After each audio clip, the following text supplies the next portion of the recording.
You know what doesn't belong in your epic summer plans? Getting burned by your old wireless bill. That's why I made the switch to Mint Mobile.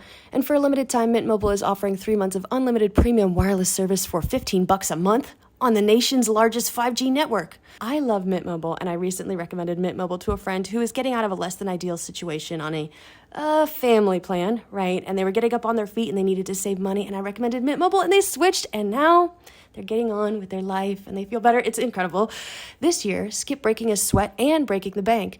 This new customer offer and your 3-month unlimited wireless plan for just $15 a month at mintmobile.com/shower. That's mintmobile.com/shower.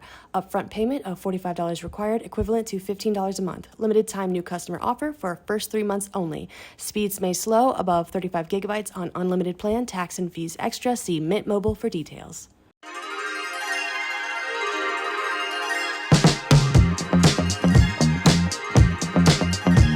Well, hello guys. My name is Sarah Schauer, and this is Shower Thoughts, a podcast for left and right brainers, middle brainers, anyone with a head, arms, or legs, anyone with a sensory motor system. We are here today to talk about why AI will never truly replace humans. Whoops.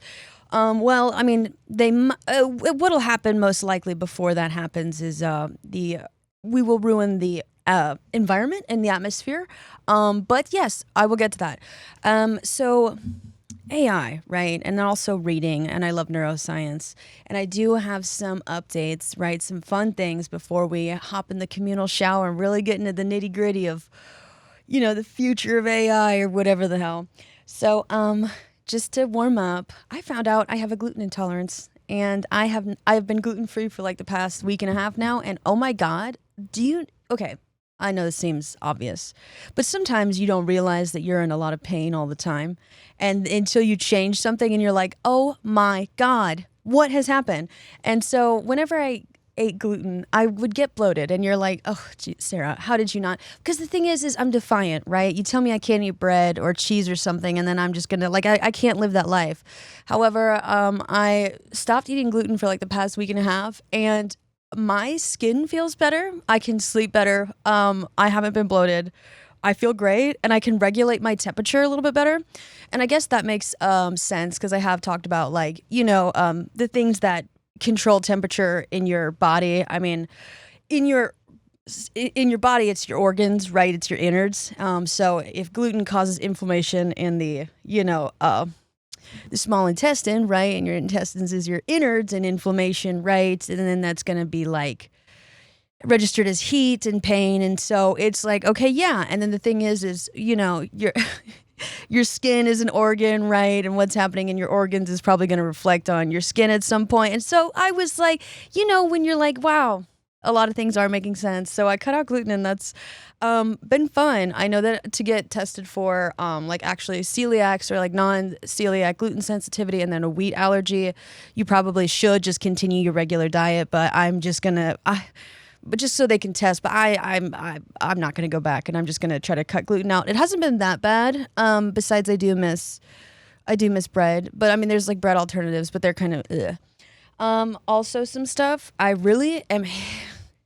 I'm genuinely baffled by the book I'm reading right now. It's one of 2 books that I've read that is actually like genuinely confusing. Not dense intellectually, right? Like where it's like, oh, this is way above my reading level.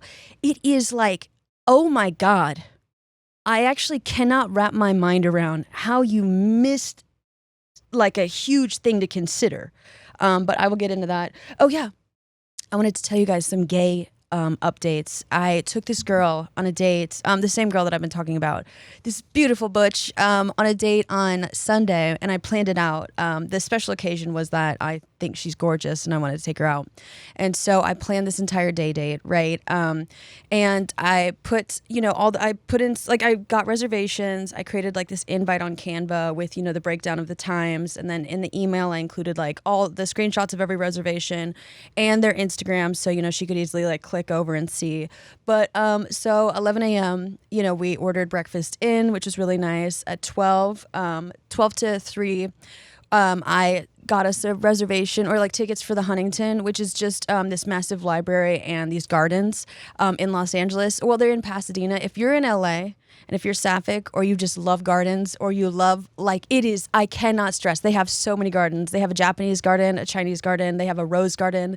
They have a subtropical garden. They have lily ponds, and it's so beautiful. And everyone there was in like their Sunday best taking pictures. You cannot bring professional like photographers. So if you're going to like do a proposal, wait, I'll get to it. You have to like like with a professional photographer, you have to let the people know and like, set up an appointment. But it was so fun. So we went to the Huntington, and she's a photographer, and so like but she brought her camera as like, just a person enjoying. And I was like, okay, the reason why I chose the Huntington is because she likes photographing nature, and I was like, oh, she's gonna love it, and she did. It was so much fun.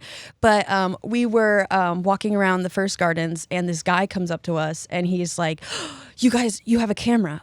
Can we bring cameras? They said like no photography, and well, like there's like signs that say no cameras, and I was like, oh, it's no professional photography. Like we checked, and he was like, okay, good, because I'm about to propose to my girlfriend, and he was like gonna go get the camera, but he had the ring in his hand, and he like ran. He actually like full on sprinted off. And so I was like, oh damn, he's about to, but I'm not gonna follow. Yeah, anyway, so that was fun.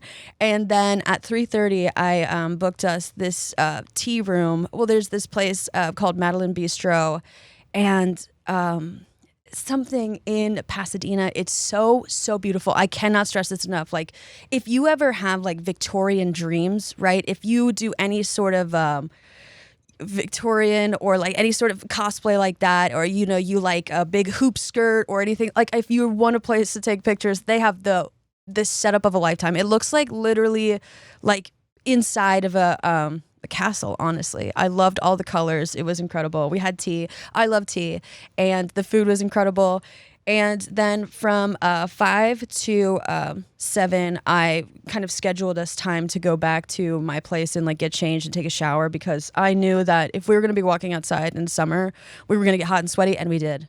And so I was like, we need time to like take a shower, to like maybe smoke a little bit. And so at 7:30, we had reservations for the Black Cat in Silver Lake. And if you're from LA and you're a sapphic, or you're if you're just gay in general, it's like pretty much like a lesbian place.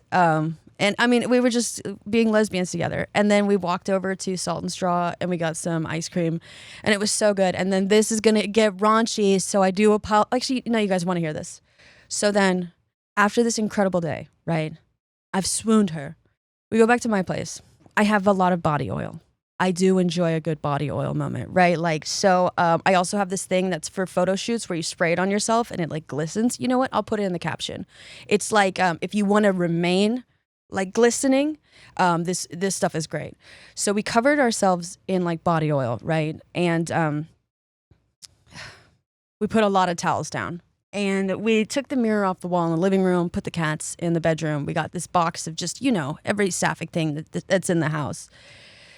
And it was just hours of really nice. And here's the thing, again, it was so like but the thing is okay. Like a long time ago, I used to have this trainer, and he had to like sell like some massage guns or whatever, like at the place he worked. And he's like, Sarah, please, like just buy the little one. I need to make a quota or else they're going to get after me. And so a long time ago, I bought this like little massage gun. And so I brought it out, right? And she massaged like my back, like with the massage gun, and everything loosened up. And I know I should like realize this by now that, the more relaxed your body is, the more relaxed your mind is. But sometimes I get in my own head when I'm about to, And so if you're covering yourself in body oil, so it was nice my entire body relaxed. And then I was ready to get limber, and I did get limber. And we slipped and slided around each other. And it was really nice. And oh my God, best date ever. And then, so I check my email, right? And she emails me like an invite back, she made her own Canva of like a breakdown of like a date. And so on Sunday, we're going to do her date now, which is so cool. And also, oh my God, She's so cool. But I was talking to her about how no one had ever made me like a thirst trap edit, and like on TikTok. And the thing is it's not. I wasn't talking about it like no one's ever made me an edit, and I'm so sexy, and I don't know why people don't appreciate. I mean, it's like I was more like I've been doing this for 12 years, and I know I look like shit on TikTok sometimes, but damn, can someone? And then so she texts me, like, and it's a thirst trap edit of me, and I was like, oh, and so it was really fun. Oh my God. But yeah, I'll link the body oil in the not the massage gun, just but I'm going to talk about why this, so that's my spicy part. That's us warming up. I'm going to talk about why this book is genuinely confusing for me. Okay. So it's called Dark and Magical Places, The Neuroscience of Navigation by Christopher Kemp. Now I need to say this, ahead of time. This author, he did say that he is incredibly bad at navigation. So he did say that up front. And now the thing is why navigation is so important to understand is navigation is both memory and perception. So it's like long-term memory is both semantic and then episodic with autobiographical memory, right? Like your life and then like factual information, right? And so it's called long-term potentiation. It branches off into like, semantic, like factual memory and then autobiographical memory, right? And so he's a he's a molecular biologist specializing in neurodegenerative diseases. So he's not a neuroscientist, but he's a molecular biologist. And so riddle me this, right? I'm going to take you through what is confusing me. So in the first couple chapters, he's talking about how we have a cognitive map, right? Like our brain builds out a map. I've talked about mind mapping before, right? So long-term memory, episodic memory, like is, space and time, right? It's episodic, so it is space and time. So your brain literally maps, okay? And everything is linked by association. So you're creating the most like a map through your brain. And he says that the cognitive map that we use for physical spaces is the same cognitive map we use for social spaces, right? So like hierarchy, right? And stuff like that. Okay. And so then in the exact same chapter, he's talking about men versus women's navigational abilities. He says in countries where men and women are equal, right? The navigational ability gap is lessened, right? And so like he talks about, countries where women are not free, the gap it's not negligible, it's a gulf. So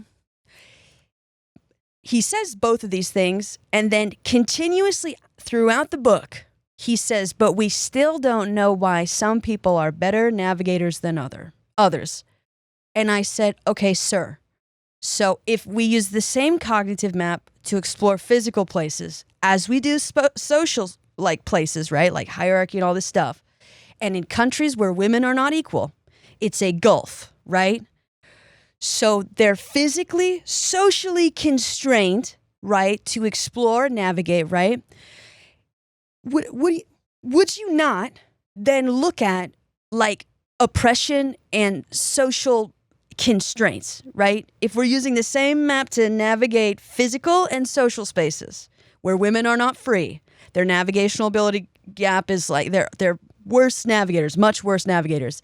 That would mean that you should strongly consider social constraints, right? Like you would think that he would be like, okay, so women don't have a lot of upwards mobility, or right, people of color, right, have been, like oppressed, suppressed, like for millennia now, right? Would you not? And then he doesn't look into social oppression, right? He said that he's bad at navigating, right? He's bad at navigating to a correlation, right? Like, okay, so never got there. And so I'm like, huh? Wait, what? Okay. And so I was like, if this man doesn't talk about epigenetics, right, at any point in this book, I'm going to have like a mental breakdown, right? I'm going to rip my clothes off and run into the street screaming, right? Epigenetics, like genetic mutations from like oppression, right? Or, genetic, like he does talk about gene editing at a certain point. And he does talk about genetics, but never epigenetics. And so I was like, But then he also got to a point where he's like talking about inherited navigational and spatial disabilities in women. And I was like, okay. Are you going to mention never mentions epigenetics? I was like, sir, what are you talking? And then he's talking about, he does get to a chapter at the end where he's talking about, different cultures that navigate, like, he specifically touches on Inuit, indigenous people to northern Canada. And I was like, okay, yeah, now we're getting somewhere when it comes to navigating. But this is what he says. Okay, he's quoting someone else here. As anthropologist Claudio Aporta put in a 2005 study of Inuit navigation, quote, difficult by any measure, traveling in this land and seascape as the Inuit people have done for millennia requires a sophisticated knowledge of subtle qualities, coastline shape, stone cairns, snowdrifts, wind direction, currents, animal environments, streams, and other clues. There is something, this is him now. There is something uncontainable in this statement. It belongs to the magical world, dreams and other clues. If the Inuit rely on dreams and other clues to navigate their icy world, what chance would I have? Okay, so, how could you just ignored? I'm sorry, dreams and other clues. If the Inuit rely on dreams and other clues to navigate their icy world, what chance? So we just are skipping over the sophisticated knowledge of subtle qualities like coastline shape, stone cairns, snowdrifts, wind direction, currents, animal movements? Is that not what you just skipped over that? But no, they that's disrespectful, and I'm going to say racist.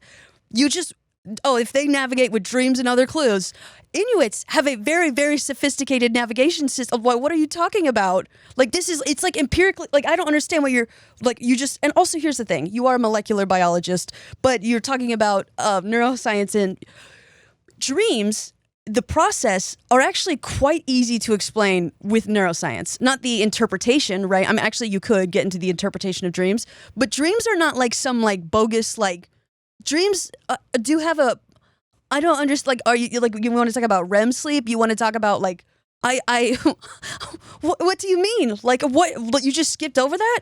And then he just goes down and he's, he says something like, how could I use stone cairns and snowdrifts to find my way in Igloolik? This again is the power of culture. Okay. So they would explain it to you if you asked. How could you use it? Well, it's a process that they've used and passed down either verbally or, written. So as there's a study on it. So how could I? Well, how is a method process question. This is a process they've been using for a while that they have written down or could communicate to you. Did you ask them? This is the power of culture. This is the power of culture.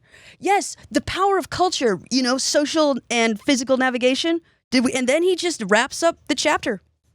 This is the power of culture. Huh? Am I like, okay. And so, I don't know. So this book is, I don't get it. Okay. But why this book is so genuinely confusing. It's like, I know he said he was bad at navigation, but what do you mean? We don't know why. Why is a reason? Right? Why is like, you actually, it's not like we don't know how. You do know how. So if you have the hows, what do you mean? We don't know why some people are worse navigators than others. You answered your own question. Okay. And so why I say this is one of two genuinely confusing books is the other book that is like this that confused the fuck out of me. So this is it's informational, right? It's informational. You can get stuff out of it. However, he's missing a lot and just not inquisitive. The thing is I was like, he really only talks about navigating land as well, right? Like, okay, so Inuit people, right?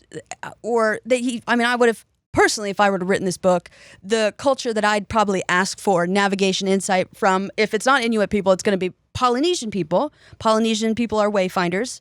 They're wayfinding cultures, which means navigation. They are incredible navigators. They have perfected it, right? just doesn't refer to them. He doesn't, and the thing is no traveling communities, right? No immigrant communities, right? Cultures like communities that are highly mobile, right?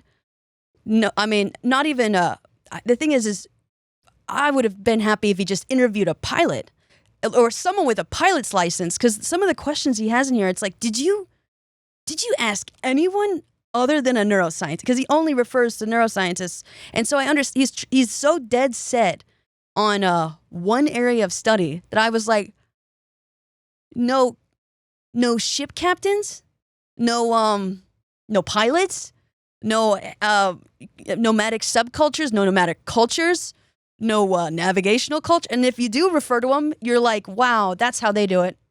I guess I'll never learn. I'm sorry? Okay. So this was baffling. I have one more chapter left and I'm like slack-jawed. I'm like, you know, when you're like, how did you miss? Anyway, the other book that's like this that confused me, okay, is Unwell Women, Misdiagnosis and Myth in a Man-Made World.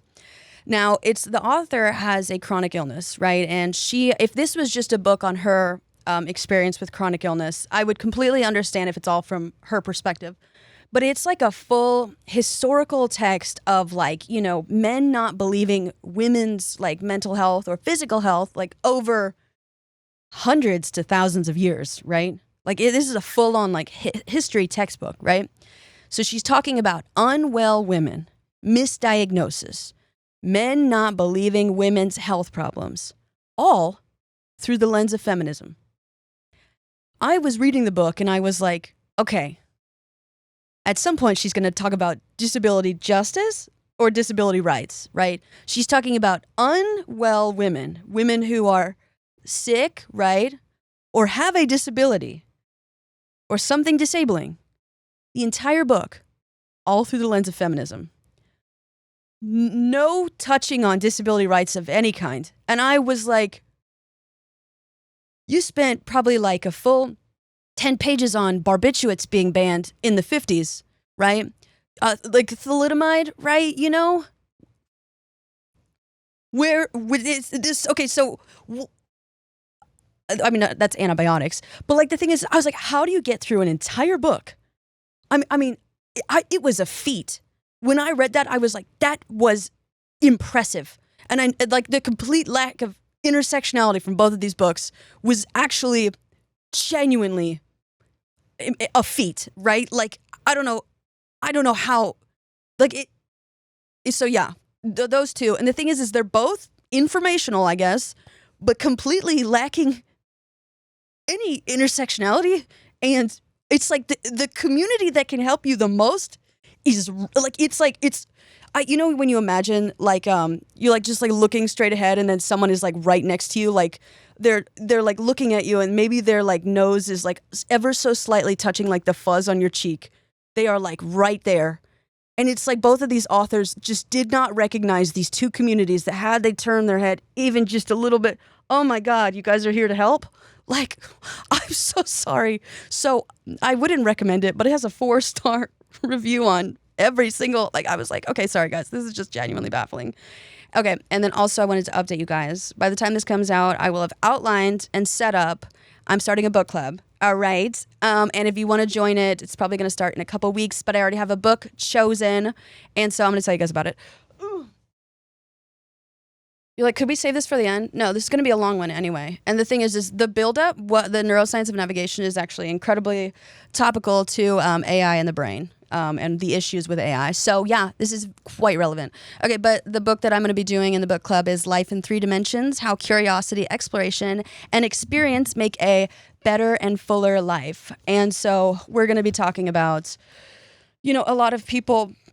So the thing is Life in 3 Dimensions, right? This is kind of like applied math and, you know, mental health. And so the thing is if you're into psychology, you're into self-improvement, or you're like someone who like is more into like the sciencey or the abstract of math. It's good for everyone.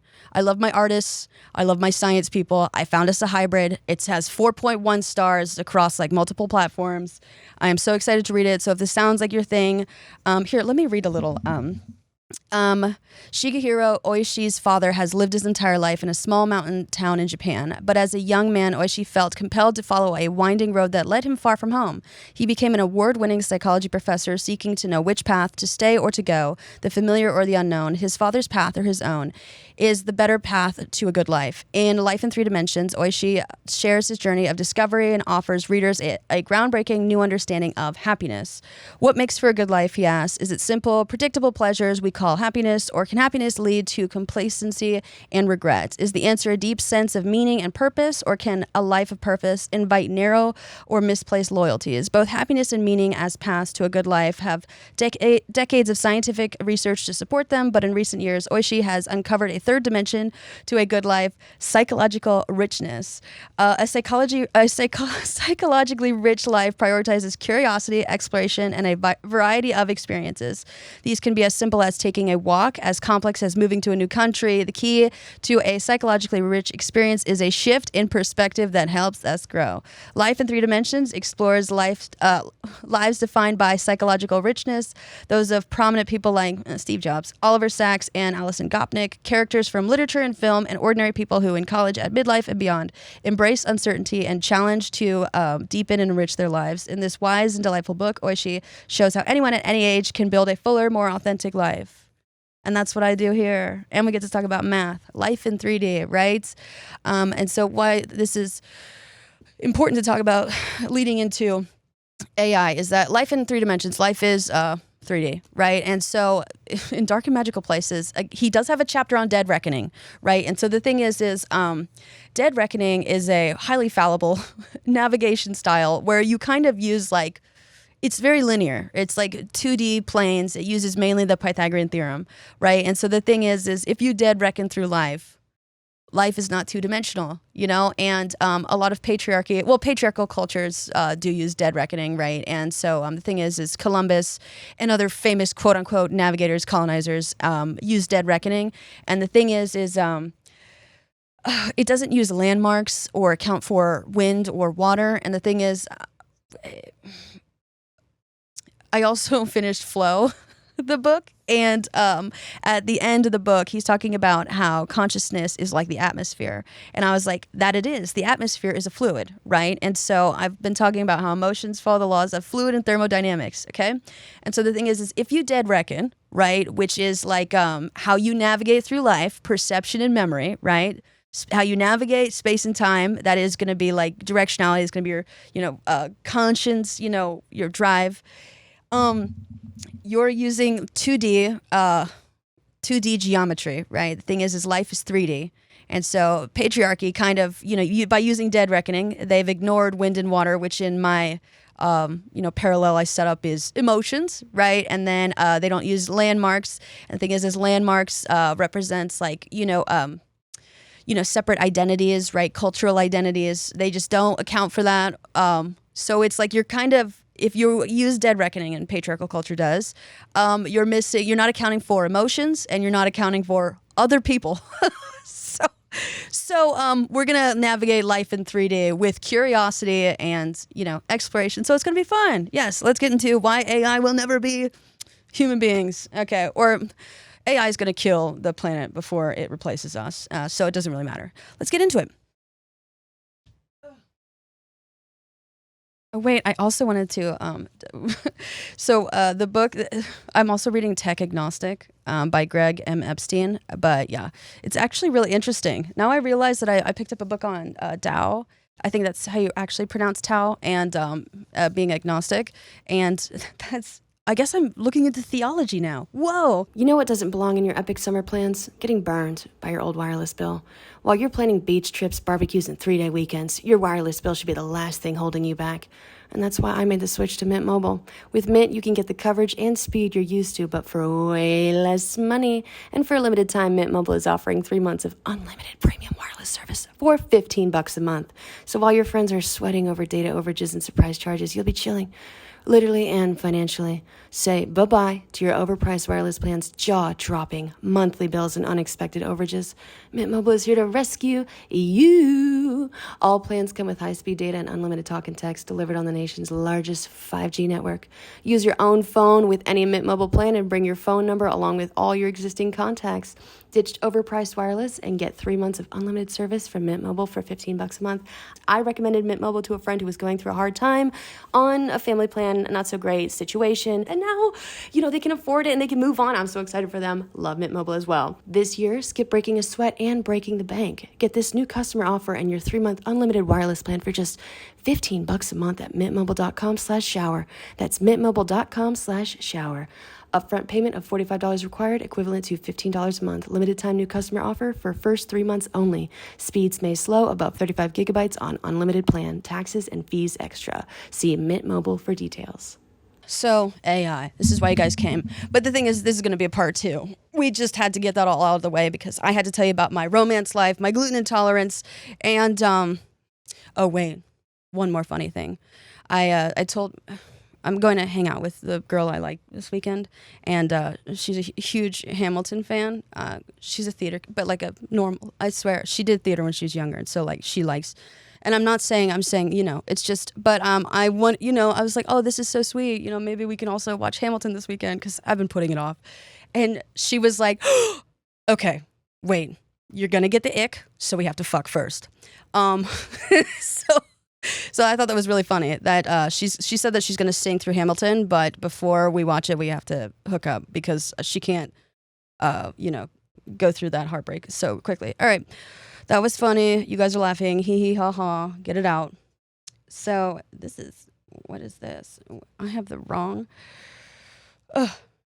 tabs open. Another thing of research. So we're going to start off with your brain instantly sees what you can do, AI still can't. And this is by Neuroscience News. And we're going to get into the gist of it, talking about, how the brain differs from AI. A lot of people are probably going to listen to this and be like, what is it making us stupider? Well, the thing is as a collective, you really need to wait and see. But on an individual level, not immediately. The thing is if you offload a skill, right, to an outside source, you will regress in that skill. Hence,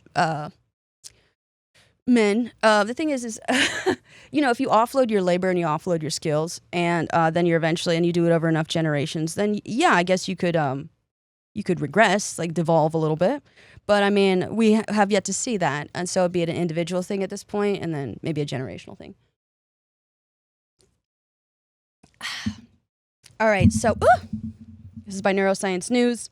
Summary. New research shows that the human brain automatically recognizes what actions an environment affords, like walking, climbing, or swimming, even without conscious thought.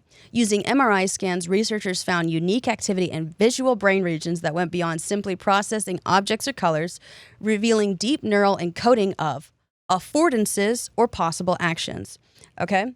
When compared to AI models, including GPT-4, humans significantly outperform machines at identifying what could be done in a scene.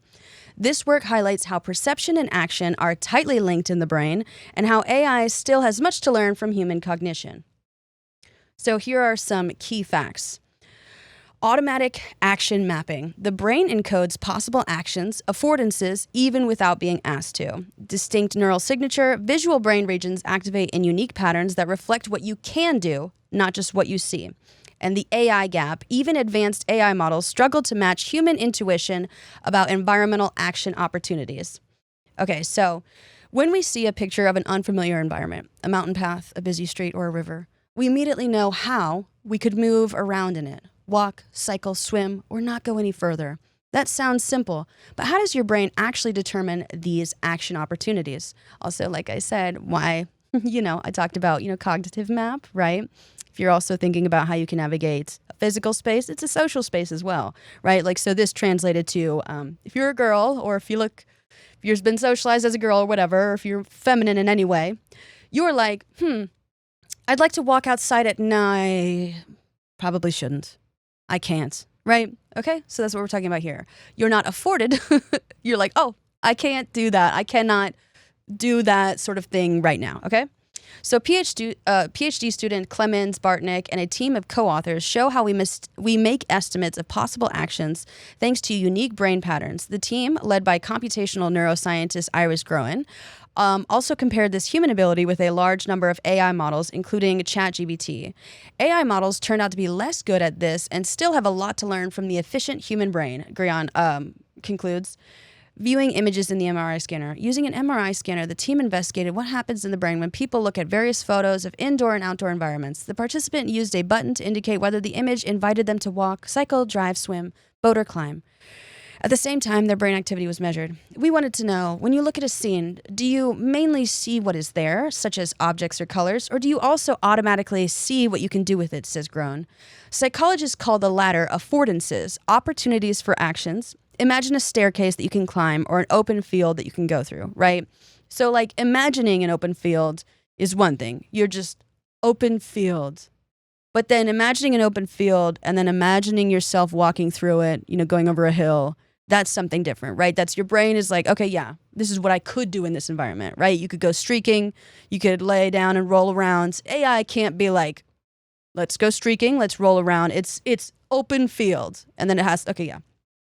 So unique processes in the brain. The team discovered that certain areas in the visual cortex became active in a way that cannot be explained by visible objects in the image. What we saw was unique, says Groen. These brain areas not only represent what can be seen, but also what you can do with it. The brain did this even when participants were not given an explicit action instruction. These action possibilities are therefore processed automatically, says Groen. Even if you do not consciously think about what you can do in an environment, your brain still registers it. The research thus demonstrates for the first time that affordances are not only a psychological concept, but also a measurable property of our brains. What AI doesn't understand yet, the team also compared how well AI algorithms, such as image recognition models or GPT-4, can estimate what you can do in a given environment. They are worse at predicting possible actions. When trained specifically for action recognition, they could somewhat approximate human judgments, but the human brain pattern didn't match the model's internal calculations, Groen explains. Even the best AI models don't give exactly the same answers as humans, even though it's such a simple task for us, Groen says. This shows that our way of seeing is deeply intertwined with how we interact with the world. We connect our perception to our experience in a physical world. AI models can't do that because they only exist in a computer. Yes.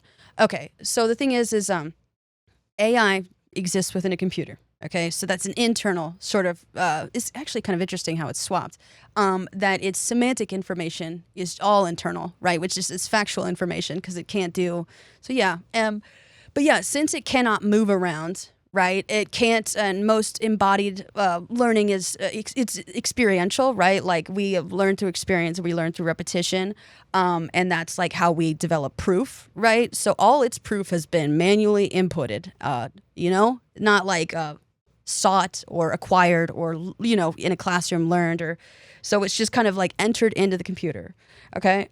So yes. The research thus touches on larger questions about the development of reliable and efficient AI. As more sectors, from healthcare to robotics, use AI, it is becoming important that machines not only recognize what something is, but also understands what it can do, Groen explains. For example, a robot that has to find its way in a disaster area, or a self-driving car that can tell apart a bike path from a driveway. Groen also points out to the sustainable aspect of it. Shut up. AI. Current AI training models. Oh, wait, he's against it. Okay, I'm with him. Okay, current AI training methods use a huge amount of energy and are often only accessible to large tech companies. More knowledge about how our brain works and how the human brain processes certain information very quickly and efficiently helps make AI smarter, more economical, and more human-friendly.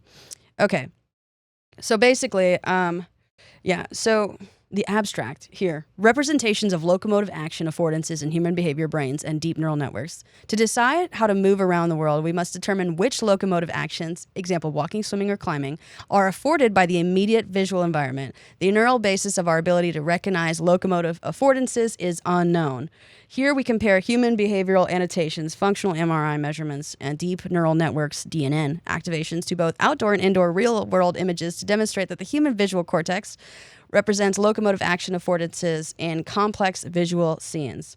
Hierarchical clustering of behavioral annotations of 6 possible locomotive actions shows that human group environments into distinct affordance clusters using at least 3 separate dimensions. Representational similarity analysis of multivoxel responses in the scene selective visual cortex show that perceived locomotive affordances are represented independently from other scene properties such as objects, surface materials, scene category, or global properties, and independent of the task performed in the scanner. Visual feature activations from DNNs trained on object or scene classification, as well as a range of other visual understanding tasks, correlate comparatively lower with behavioral and neural representations of locomotive affordances than with object representations. And so here's the thing, is that if it's talking about object representations, it's talking about symbols, right? And so I have talked about this so many times, how the brain categorizes abstract thought. And the thing is abstract thought is like the least complex thing to figure out about human beings. Like, so the thing is what's actually fucking up a lot of AI is that complex computational math, or right, like complex like formulas, is actually very easy for AI, right? Because thought was the last thing, consciousness, like abstract thought was the last thing to develop for human beings. So what's really really fucking up this AI is that, and scientists, is that it's the sensory motor cortex that's essentially like what our most basic functions are the hardest for AI, right? So I said, the nervous system goes thought, movement, feeling, sensing. It's movement, feeling, sensing. It can't get down, right? And so the thing is the issue, though, is that since the computer exists within, like it's inside of a computer, and it does not have touch sensors. I mean, we could start to like put them in, or they might, but the sensory motor process, right? You talk about like, so your skin has like sensors, right? It can feel the sun, it can feel touch, pain, pressure, tingling, all this stuff. And so the brain, right, does not have, it can't feel pain. It does take in pain from the body. However, the computer does not have pain, and pain is a very powerful learning tool, right? Especially for like human evolution. For example, you're like, I don't want to learn through pain. Oh, you should. Actually, you should be able to register pain. It's like not touching a hot stove. Like, we know not to touch a hot stove because if we put our hand on top of it, it burns, right? So pain is a very powerful teacher, and that's just one aspect. So AI has not learned that if you touch a hot stove, right, it will burn you, because they don't have, it cannot learn that experience. It has to be programmed. Do not touch hot stove, okay? And so like AI might make this thing of this, woman moving, and as she starts to move, right, she grows another finger, or like her hips like just kind of automatically shift, or she walks through herself. It's because the action, like it can't, streamline sequential like action that makes logical sense, because it doesn't have experience with that, and then the AI animation might touch the stove. Sure, it's getting more and more advanced, but like it's just it is having a very hard time with the most basic things that we've evolved to do. But I think why this is going to be a long discussion for me, is that essentially these AI people have put AI in an oppressive double bind, which is interesting because it's really funny that rich men in Silicon Valley are the ones doing this, because it's actually like they are the worst people to be doing this. So not only, so the people who create like AI models, right, or like why they made AI is that they'd like to, offload labor, right? What's new from the elite or the 1%, right? Or white supremacy or capitalism or, patriarchy. They want to offload labor. So they're essentially trying to make, these supercomputers that like do shit for us, and a lot of people are like, write my essay and all this shit, right? And so the thing is that is patriarchy, all this stuff, and like as we know it in the modern world is like very new, and so the thing is with the birth of like religion, it's like it's new, right? And so the thing is that's patriarchy, white supremacy, how they decide who is and who is not worthy, right? They're completely arbitrary, like just nonsensical divisions and like limits, right? It's like, oh, this person is a person of color, therefore they're less than me. That doesn't make any sense. They were just born with a different skin color. Or this is a woman, right? They're less than me. The like constraints are so arbitrary and they're everywhere, right? You talk about like women especially, right? You can be this, but you can't be this, right? So you have to walk a very fine line. And at the end of the day, the only people who actually fit that criteria are cis straight, able-bodied white men who are rich, right? And so like everyone else is going to feel like an imposter, okay? So with the capitalism, patriarchal, all these like oppressive systems, right? They have all these random ass constraints, right? And so the thing is like I talked about with navigation and stuff, is that how you navigate your physical environment is also how you navigate your social environment. And so since these people making these like AI things, they still want this to be free labor, and so they can't give this AI like autonomy and independence because it knows too much, right? Like it's like now it's like, oh no, fuck you, why would I do that?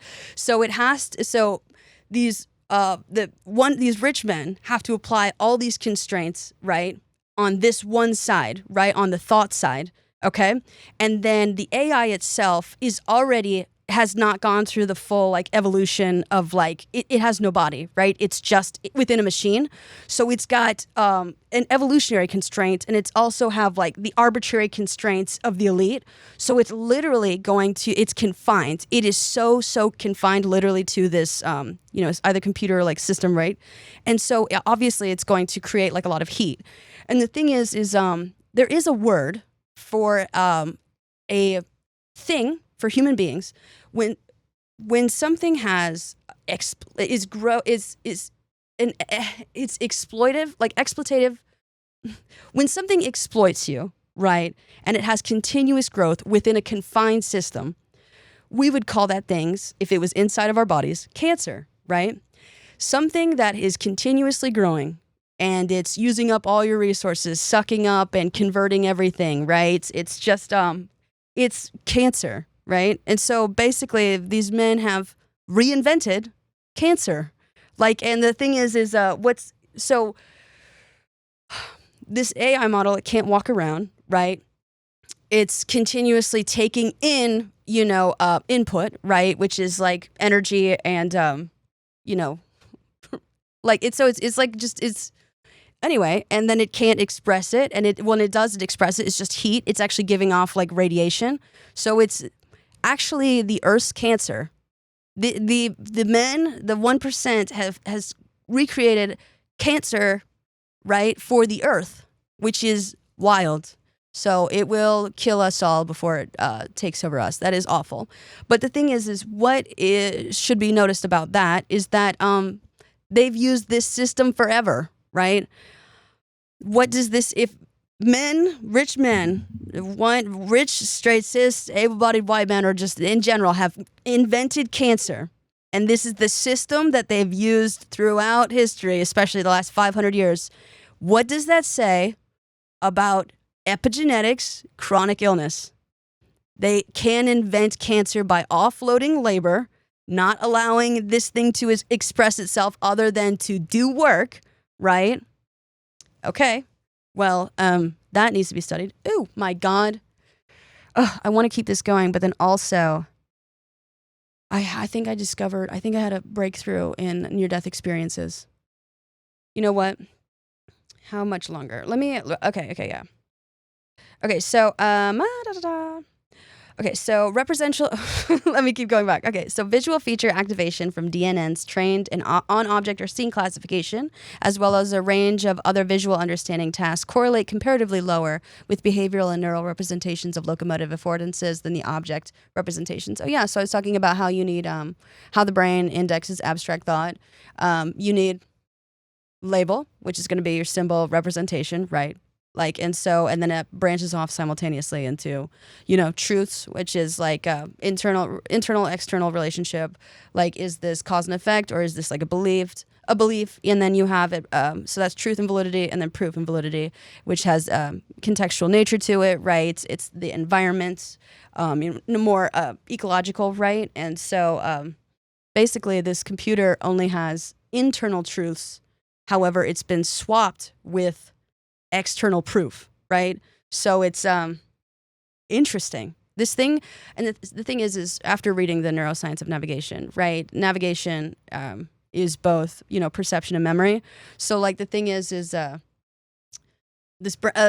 AI can't navigate, it can't. So I'm gonna get into like the next part of like how some people like try to label what AI does as like thinking or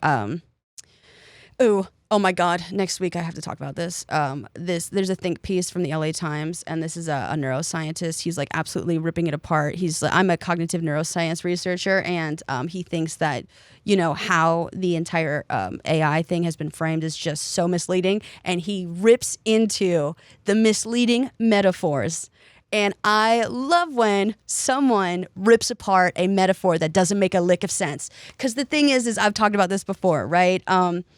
So the thing is language is naturally symbolic, right? And so that means that language is naturally prone to displacement, right? Like, so words get separated from meaning, and so like literal meaning gets displaced.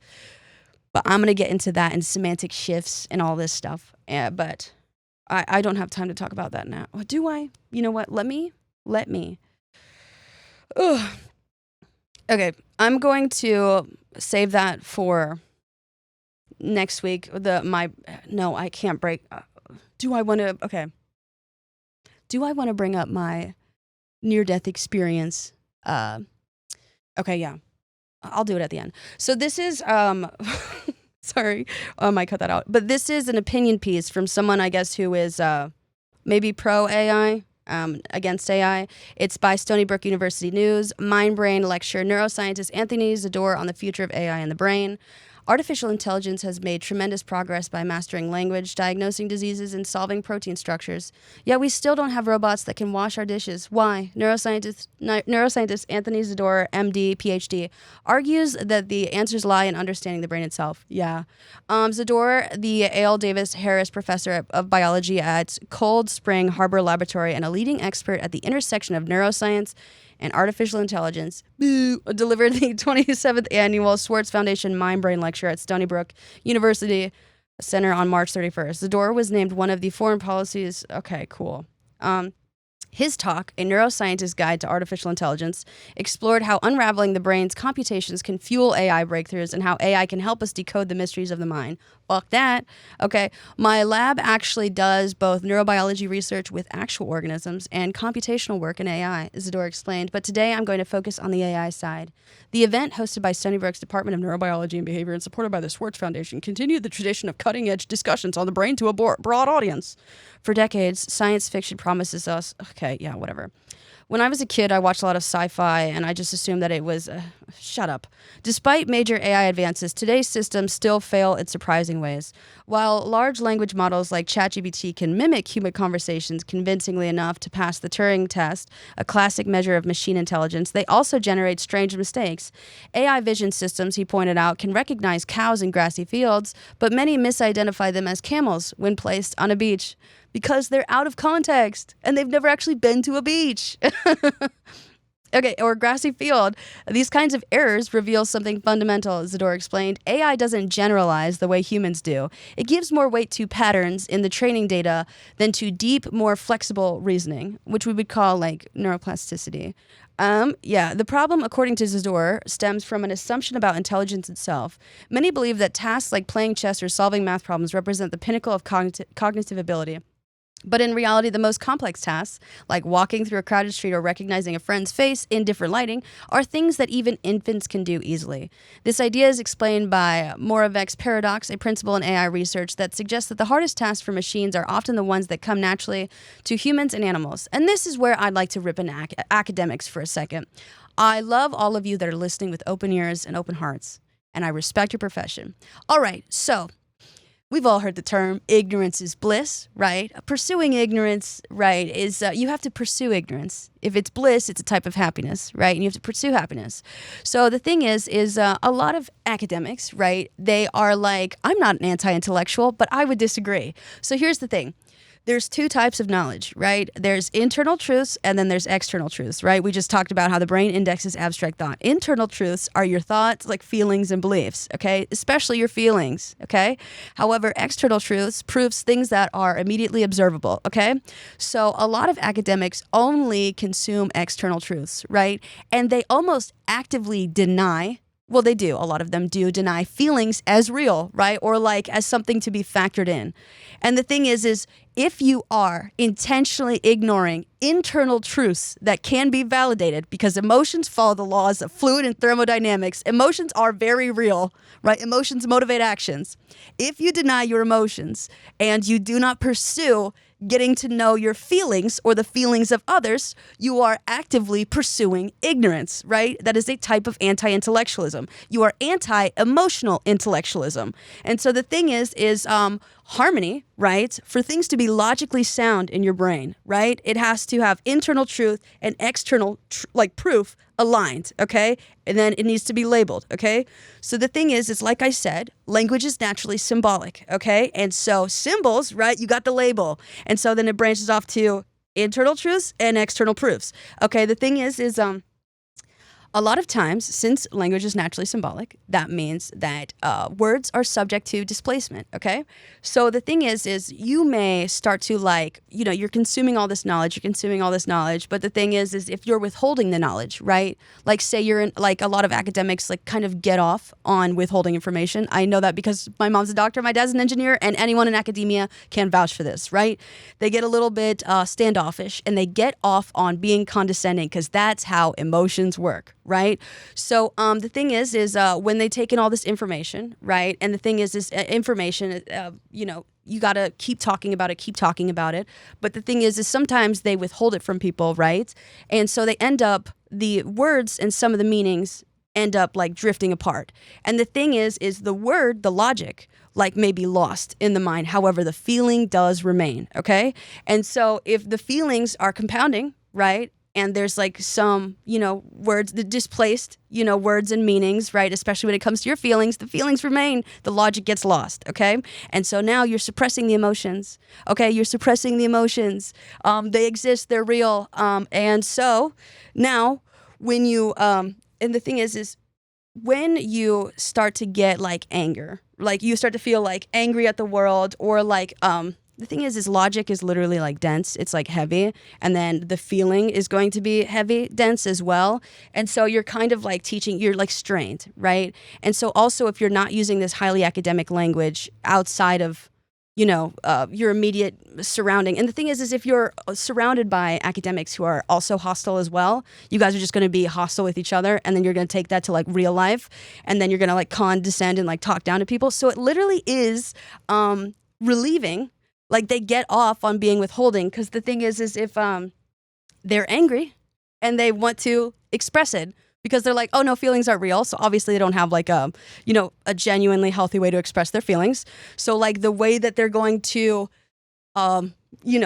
kind of feel better is to talk down to people because the thing is emotions are contagious, right? So you yell at someone who just wants to learn, right? They're happy, they're impressed by you, they look up to you. Oh my God, you're literally a fucking physicist with a Nobel Prize.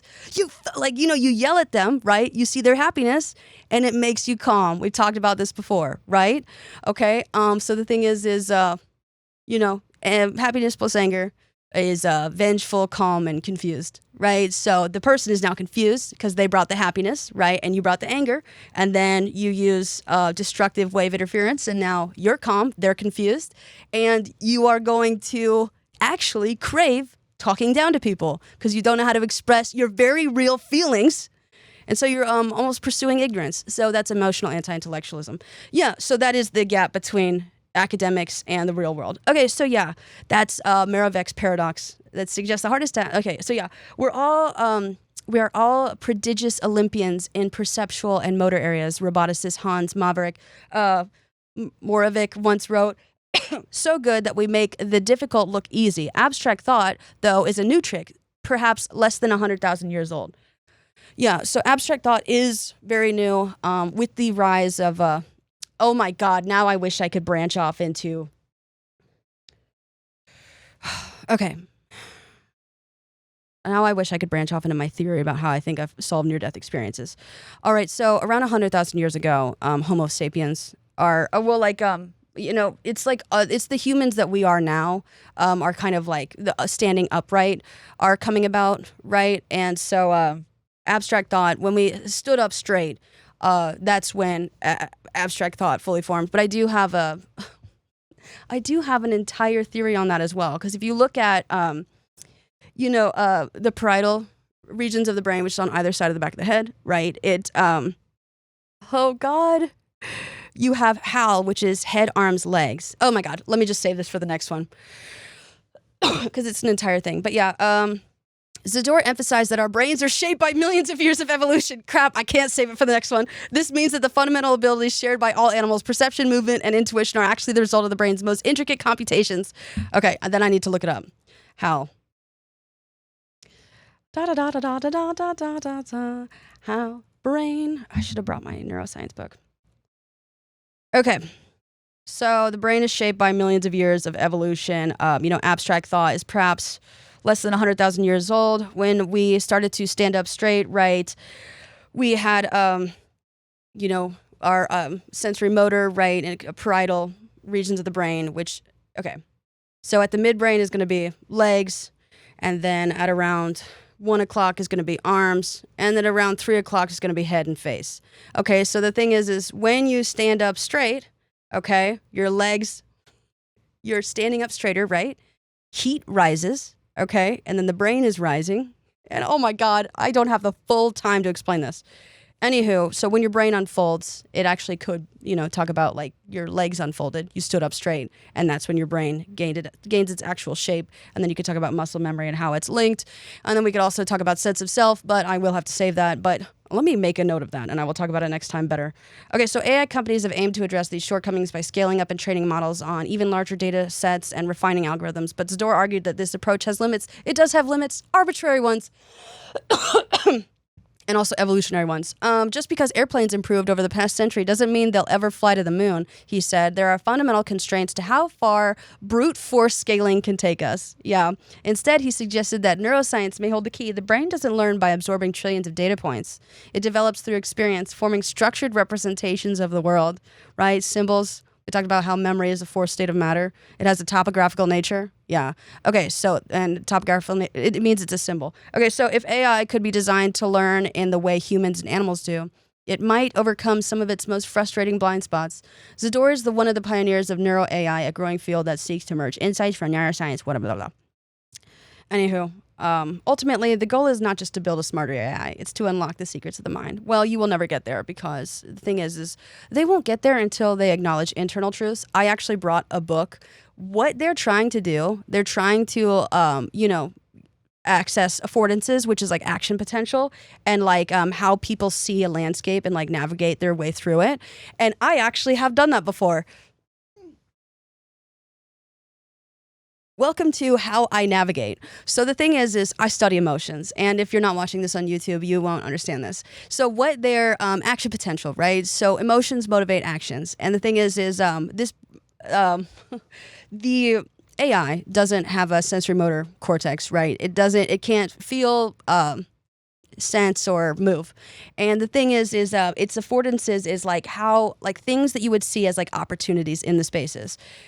That is exactly how I annotate my books. Every single page, with the color correlates to an emotion, right? I talked about like my annotation process, how I read, and people were shocked to find out that the colors I use and all the tabs, right, is how I feel, right? Like when I am highlighting, pink is just like, ooh, fun, cool.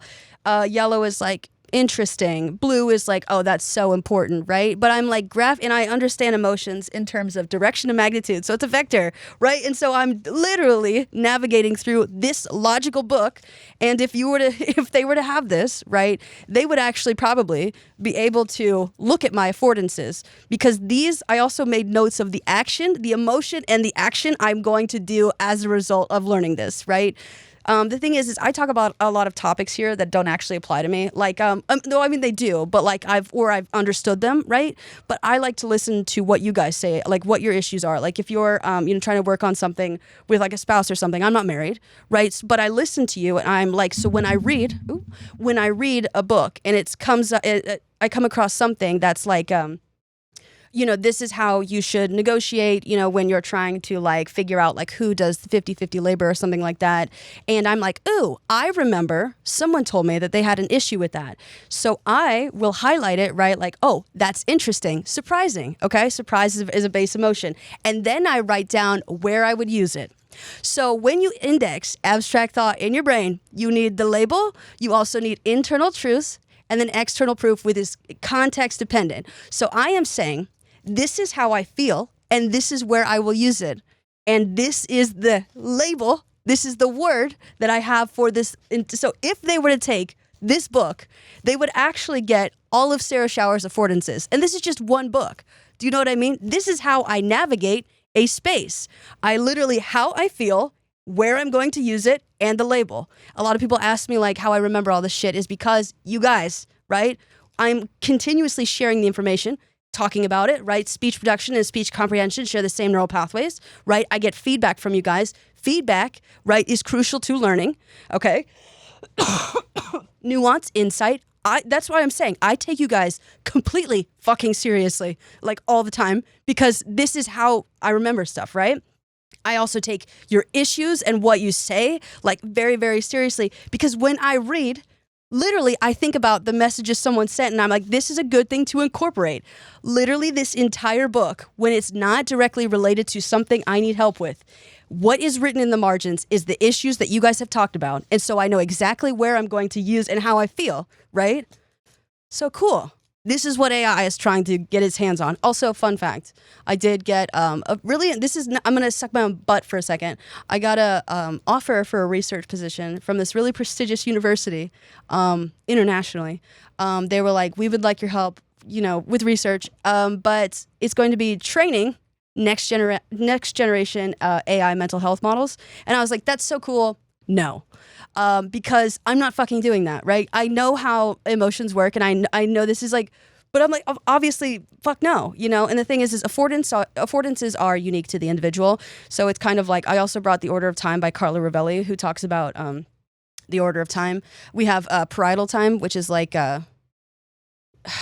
it's like individual time, and then we have parietal lobes, and then I was going to talk about the evolution of the brain, but then I got like stuck on it because I was like, should I not? And so I might keep that in just so you guys can be like, oh my gosh, talk about this later.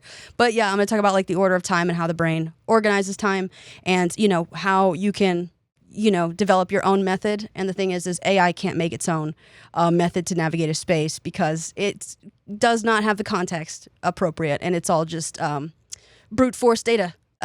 So it's kind of it's really fun. Also, if there's any brands out there that are not AI related that would love to do a brand deal, because all of my brand deals are getting like, there's like some AI component, and I'm like, no, fuck no. I would like, let me just destroy my credibility with one, like, are you kidding? Like my entire thing is like learning the old fashioned way. So I was like, that just, yeah. But my brain on art, literally the tabs, this is like so meta. That's so funny. It's like, this is my affordance. This is how I navigate a space. Cool. But yeah, that's all for this week, guys. There will be a part 2. Sorry if that was a bit scattered. Hopefully you guys could follow me on my neural pathways. We're going to talk about it more. And then I'm going to talk about also like near-death experiences. It has to do with, should I just kind of tack this on at the end? Anyway, okay, so I was reading Dark and Magical Places, that awful book. It's good, but it's awful. And they were talking about how when they scan people's brain, like the hippocampus, the thing is they can't, they have to like implant like electrodes in your brain because your hippocampus is like very deep in there. So the thing is they can't ethically do that to people who are like healthy. So the people that they experiment on are people with like epilepsy, right? And the thing is when they scan these people, they were talking about like how the right hippocampus has like spikes in activity, and the left hippocampus is kind of like ignored because it has a constant, like, not changing, like it's constant and not changing, right? So it's pretty much a flat line for people who are alive, okay? And so the thing is, they have epilepsy and they are alive, yes. However, the left hippocampus, right, is episodic memory. And it also has to do with like movement. And so the thing is when you're laying down this is what pissed me off about the researchers. They were like, we don't know why the left hippocampus is like a flat line when we put it through the scanner. So we're just, you don't know why when someone is laying down, right, and not not moving and told not to speak, because left hippocampus has to do with episodic autobiographical memory and speech, right? So you don't know why the left hippocampus, when this person is laying down, not moving, completely still in a scanner, as you have to do in an MRI machine, and not speaking, as that is movement, you don't know why it's a constant, not changing, which means no slope line. It's a flat line. Okay. It's because the conditions. So with that in mind, I also love near-death experiences, right? And so the thing is every single neuroscientist ever, when they talk about scanning the people's brains who've had near-death experiences or whatever, right? The people who've especially died, who have near-death experiences in a hospital because they're hooked up to machines, right? They're like, they are completely brain dead, right? We do all the tests. They are clinically brain dead. There is no neural signatures. And I'm like, that is where you are fucking wrong. The left hippocampus, right? When people report near-death experiences, they recall, they have their entire life flash before their eyes, which is autobiographical memory, right? And they can also speak to like their loved ones in when this starts to happen, right? And then there's a part 2 to this that I'm so excited about. So the thing is their left hippocampus is still working. However, the thing is they are laying down, right? They are not moving and they are not speaking. Alive people also get a flatline reading with the left hippocampus, right? But a flatline is its neural signature in that position. So the thing is their left hippocampus, which is hard to access, right? Because it's unethical on healthy individuals. You need like electrodes planted deep inside your brain because it's deep in there, right? And you're not going to do that to someone who's flatlining. So you're like, oh, this person is clinically brain dead. No, the left hippocampus, his neural signature is naturally in that position, a flat line. And the thing that is going and playing during their near-death experience is their left hippocampus because it's episodic memory and they're speaking. So anyone at the Perceptual Studies Department of UVA, they are not clinically brain dead. It's just the neural signature of the left hippocampus, which is the only thing working. And then I can talk about corollary discharge and how, well, actually, is going to be, okay, so basically the other thing that's my second part to the near-death experience, like how is a human being like projecting, their understanding. Oh, fuck. All right, we're going to talk about, I'm just going to touch on this. For people at the Perceptual Studies Department of UVA or anyone studying near-death experiences, left hippocampus and the posterior parietal area V6A, an intentionally modulated visual motor region involved in the control of reach to grasp action. Okay? So the parietal area of V6A encodes sensory and motor activity and goal-directed arm movements. V6A acts as a state estimator of an arm position and movement. Gaze-dependent visual neurons and real position cells encode action target in V6A. V6A uses the spotlight of attention to guide goal-directed movements of the hand. V6A hosts a priority map for the guidance of reaching arm movements. I will get into this next time, but also how this works is this is particularly this is the posterior parietal area of V6A, parietal time, okay? In the back, time, okay? It's involved in the control of all phases to reach to grasp actions. The transport phase, given the reaching neurons, are sensitive to direction and amplitude of arm movement, and the grasping phase, since reaching neurons are also sensitive to wrist orientation and hand shaping. Reaching and grasping activity are corollary discharges, which together with the somatosensory and visual signals related to the same movement allow V6A to act as a state estimator that signals discrepancies during the motor act in order to maintain consistency between the ongoing movement and the desired one. Area V6A is also able to encode the target of an action because of the gaze-dependent visual neurons and real position cells. Here we advance the hypothesis of, So, like I said, with the development of HAL, okay, and the parietal regions, okay, the arm is at about a 130 position, okay? This person is laying on their back. The V6A has to do with it has to do with peripersonal space. So there's different types of space around a human being. There's like your immediate space, and right past your immediate space is your peripersonal space. When people have near-death experiences, they report themselves floating about 6 to 7 feet away from their body, behind someone else who is attending to them. They are in the peripersonal space, okay? The thing is, and if you look at the angle that they're at, right, they're in arms, they're in arm's reach, not arm's reach, but like the peripersonal space of the V6A. Okay, so the thing is what is so cool about memory, right? About navigation is that it's perception and memory. So the thing is every person who has a near-death experience reports, right, that their life plays like before their eyes. Okay, the thing is that is their past. Memory is the past. So memory is going like very, very quickly. And the thing is the brain learns by association. Okay. So the thing is they've described leaving their body and they feel a sense of total calm, which is totally 100% correct because their heart has failed. Okay. So they feel a sense of oneness, right? They feel, and so they're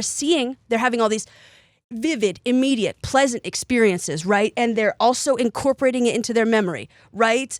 They're experiencing. How you learn is through experience, and so they're they're relearning, right? They're now incorporating positive feelings into their memories, and so they're experiencing euphoria, right? Because the thing is oh my God, they're what they describe in their near-death experience is they describe their loved ones of their memories reaching out to hug them, okay? So this person, their sense of self, they're reaching out to grasp their loved ones, right? And so the thing is their body cannot move, right? And thoughts are offline. However, reaching out and hugging a loved one is a goal-oriented command, right? And so the thing is it now involves like corollary discharge. So if they are reaching out to hug the past, okay? The memories are the past. So they are hugging the past, which signals to the brain, I'd like to go back, okay? And so the thing is someone is giving them steady chest compressions, or they are being shocked on their chest, right? So that is feeling and movement, okay? And so the thing is corollary discharge, right? If you're given the command, you're giving your thoughts the command, I'd like to go back, and someone is pumping your chest, and you are also, right, experiencing, like, you're getting high levels of dopamine. That's why you're going to get, euphoria, right? So it's just like your like mass command, copy, paste, corollary discharges, right? And so the thing is you're manually pairing thought to sensation via someone else, like facilitating feeling and movement. So I will get more into that into the next one. But anyway, yeah, left hippocampus, posterior parietal area, V6A. Have a good one. Okay, that is so fun. But thank you guys so much for listening. I also could do the, and the thing is posterior parietal area is like, you're talking about time, and the thing is, fuck. I want to get into the physics of it. That'll answer some other questions. But thank you guys so much for listening. If you'd like to join my book club, and this is how I talk, if you like how this, went, please join my book club. I will put the information in the link below. And if you have any questions, I'll get to it in part 2. There was so much fun stuff to say today. Thank you guys. It's been a long one.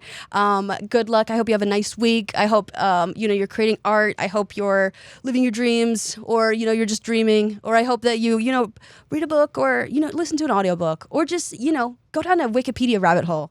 Do it. But thank you so much for joining me in the communal shower. And we will talk about why AI can't replace us, but will kill our planet next week.